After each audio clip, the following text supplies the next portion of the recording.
ஆஸ்ட்ரோஜென் ஆன்மீக அன்பர்களுக்கு என்னுடைய அன்பான ஆசீர்வாதத்தை தெரிவித்துக் கொள்கின்றேன். 2026ஆம் ஆண்டுக்கான இனிய புத்தாண்டு நல்வாழ்த்துக்கள். கருணையே வடிவான விஷ்ணுமாயனும் உக்ர நரசிம்மனுடைய பரிபூர்ணமான ஆசி 2026ஆம் ஆண்டு முழுவதும் வரணும்னு பிரார்த்தனைப்பட. 2025ஆம் ஆண்டை பொறுத்த வரைக்கும் செவ்வாயினுடைய ஆதிக்கம் நிறைந்த ஆண்டாகத்தான் இருந்தது. புரிந்து கொள்வதில் அவ்வளவா சிறப்பு இல்லைங்க. கணவன் மனைவி உறவாக இருந்தாலும், தொழிலாக இருந்தாலும், வாழ்வாக இருந்தாலும் ஒரு போராட்ட களமாகத்தான் கடந்த ஆண்டு கடந்து சென்று விட்டார். 2026ஆம் ஆண்டை பொறுத்த வரைக்கும் ஒரு குருவின் ஒரு நிலை, அதாவது குருவும் சனியினுடைய சாரத்தில் நடைபெறுகின்ற ஒரு ஆண்டாகவும், சூரியன் இந்த ஆண்டு முழுவதுமே ராஜகிரகம் என்று சொல்லக்கூடிய ஆதித்யனுடைய ஆண்டாகத்தான் அமைகின்றது. அந்த வகையில் பார்க்கும் பொழுது என் கணித பிரகாரம் பார்த்தா ஒன்றுக்குரியவர் சூரியன் தானே. அந்த வகையில் 2026ஆம் ஆண்டை பொறுத்த வரைக்கும் எவ்வாறு இருந்து பார்க்க போகிறோம். அதே நேரத்தில் மற்ற கிரகங்களுடைய இருப்பையும் நம்ம பார்க்கணும். திருக்கணித பிரகாரம் பார்த்தீங்கன்னா கும்பராசியை பொறுத்தவரை 7வது சனியில் ஜென்ம சனியாக இருந்தவர் கொஞ்சம் ஒரு மூச்சு விடுற மாதிரி ஒரு வாய்ப்பு கொடுத்தார். அதுதான் அவர் பார்த்தீங்கன்னா பாத சனியாக வந்தார். அருமையான ஒரு பாடம்ங்க. ஒரு நல்ல ஆசிரியர் எவ்வாறு நடத்துவாரோ அதை விட கொஞ்சம் கடுமையான ஆசிரியராக இருந்து வாழ்க்கையில் காசுனா என்ன, பணம்னா என்ன, வாழ்க்கைனா என்ன, உறவுனா என்பதை அற்புதமாக விலக்கி நகர்ந்து விட்டார். இப்போது நல்ல அனுபவம் கிடைத்திருக்கும். அதே திருக்கணித பிரகாரம் தான் வாக்கிய பிரகாரமும் பார்த்திங்கன்னா சனி பயிற்சி. இந்த ஆண்டில் சனி பயிற்சி, குரு பயிற்சி, இந்த ஆண்டுடைய இறுதியில் ராகுகேது பயிற்சியை சந்திக்க போகின்றோம். அப்படிப்பட்ட ஒரு அருமையான சந்தர்ப்பம் எவ்வாறு இருக்கும் என்பதை பார்க்க போகின்றோம்.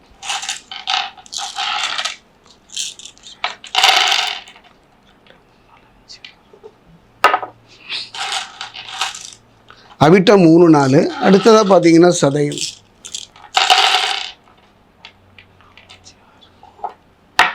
அடுத்தது கும்பத்தில் இருக்கக்கூடிய பூரட்டாதி 1, 2, 3.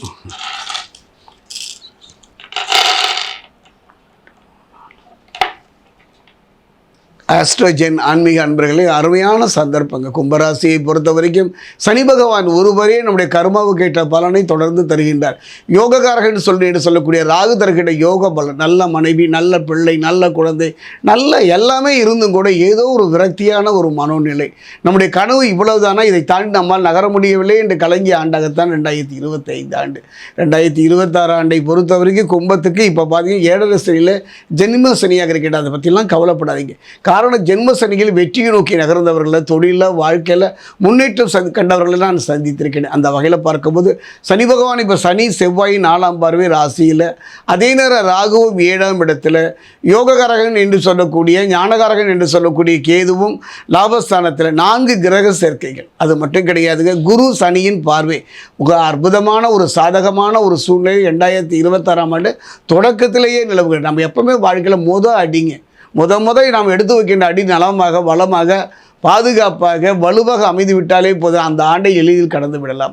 அப்படி பார்த்திங்கன்னா 5 கிரகங்கள் அற்புதமான ஒரு யோக பலனை தருகின்ற ஒரு காலம் கும்பராசிக்கு 2026ஆம் ஆண்டு. 7வது சனியினுடைய தாக்கம் குறைவதனால அதே நேரம் பார்த்திங்கன்னா ஆற்றலும் வேகமும் மேம்படும். எண்ணிய எண்ணங்கள் நிறைவேறும். நீங்கள் எண்ணுகின்ற எண்ணம் திருமணம் போன்ற சுபகாரியங்களாக இருந்தாலும் சரி, பிள்ளைகள் போன்ற கனவுகளாக இருந்தாலும் சரி, தொழில் சார்ந்த விஷயமாக இருந்தாலும் நீங்கள் எண்ணுகின்ற எண்ணம் 2026ஆம் ஆண்டில் படிப்படியாக உயர்வதை, நிறைவேறுவதை நீங்கள் உங்கள் முன்னாடியே பார்க்கலாம்.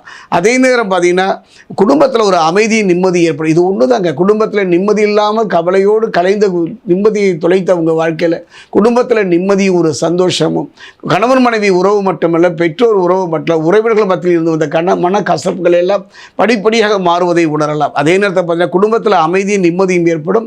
குறிப்பாக பார்த்தீங்கன்னா லாபஸ்தானத்தில் பலம். இந்த லாபஸ்தானத்துடைய பலம் என்ன பண்ணால் தலைக்கு வந்தது தலைப்பாதையோடு போச்சு.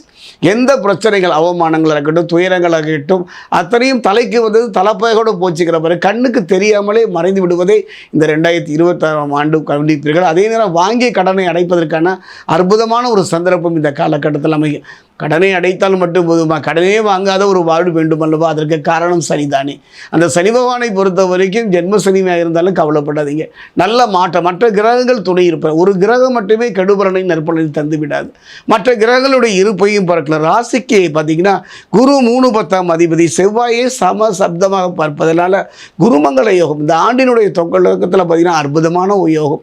இந்த குருமங்கள யோகம் பெறக்கூடிய ஒரு அற்புதமான சந்தர்ப்பம். இந்த யோகம் அவ்வளோ எளிதில் கிட்டாது.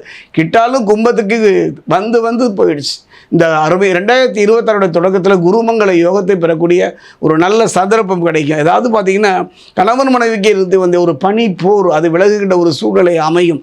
அதே நேரத்துக்கு எடுக்கும் முயற்சியில் நல்ல பலன் கிடைக்கும். ராசிக்கு பார்த்தீங்கன்னா உங்களுடைய ராசிக்கு 5, 8க்கு அதிபதி யாருன்னு பார்த்தீங்கன்னா புதனும் 7ஆம் அதிபதியான சூரியனும் லாபஸ்தானத்தில் இணைவதனால ஒரு அற்புதமான யோகம் தாங்க புத ஆதித்ய யோகம். ஒரு மனிதனை பொறுத்த வரைக்கும் எத்தனை யோகம் இருந்தாலும் இந்த புத ஆதித்ய யோகத்துடைய சிறப்பே பிறரை தன் பக்கம் இருக்கிறது. கடை வைத்தாலும் மட்டும் போதும், கடையில் செல்வம் செழிக்க வேண்டும். நல்லா படித்தா மட்டும் போகாது, படிப்புக்கேற்ற வேலை கிடைக்க வேண்டும். அரசியலில், ஆன்மீகத்தில், பொது வாழ்க்கையில் நல்ல முன்னேற்றம் பெறக்கூடிய ஒரு சந்தர்ப்பம் கும்பராசிக்கு. அதை விட ஒரு முக்கியமான ஒரு விஷயம் சொல்லணுங்க. இந்த சிவராஜ யோகம் என்று சொல்லக்கூடிய ஒரு அற்புதமான யோகம் 2026ஆம் ஆண்டு இந்த ஆண்டினுடைய தொடக்கத்திலேயே கும்பராசிக்கு அமைகின்றது. இதனுடைய பலனை சொல்லி கேட்டிங்கன்னா அதிசயப்படுவீங்க. ஒரு மனிதன் வெற்றியை நோக்கி நகர முடியாமல் கணவன் மனைவி உறவுக்குள்ள கசப்பு, பிரிவு, எத்தனையோ ஏமாற்றங்களை சந்திக்கின்றார். செய்யாத குற்றத்துக்கு தண்டனை அனுபவித்து கண்ணீர் சிந்துகின்றார். இதற்கெல்லாம் காரணம் புதிதாகத்தானே இருக்கிறது. கவலைப்படாதீர்கள். இதெல்லாம் ஒரு சாபம். என்ன சாபம் என்று சொல்வதை விட எந்த சாபமாக இருந்தாலும் அந்த சாபம் நீக்குகின்ற ஒரு அற்புதமான யோக பலனை தரக்கூடியதான் சிவராஜ யோகம்.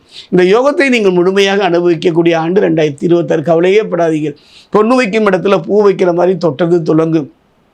அதே நேரம் திருத்தணி அருகே இருக்கக்கூடிய பாதசனீஸ்வரர் ஆலயம் சென்று சனி பகவானை ஒரு முறை அங்கு மனமுருக வழிபடுங்க. ஒரு தேங்காயை வாங்கி 2ஆக உடைச்சி அதில் நெய் நிரப்பி தீபம் ஏற்றி வழிபடுங்கள். அதே நேரம் சிவராஜ யோகம் கிடைத்திருப்பதனால சாபபாகம் விரைவில் விரைந்து நிம்மதி தர வேண்டும் என்று அதே ஆலயத்தில் இருக்கக்கூடிய சகஸ்ரலிங்கேஸ்வரருக்கு பாலோ, தேனோ, பன்னீரோ கொண்டு உங்கள் கையினாலேயே அபிஷேகம் செய்து அவரை வழிபடுவீர்களானால் அற்புதமான 3 யோக பலனை பெறக்கூடிய ஒரு ஆண்டாக 2026ஆம் ஆண்டு கும்பராசிக்கு அமைகின்றது.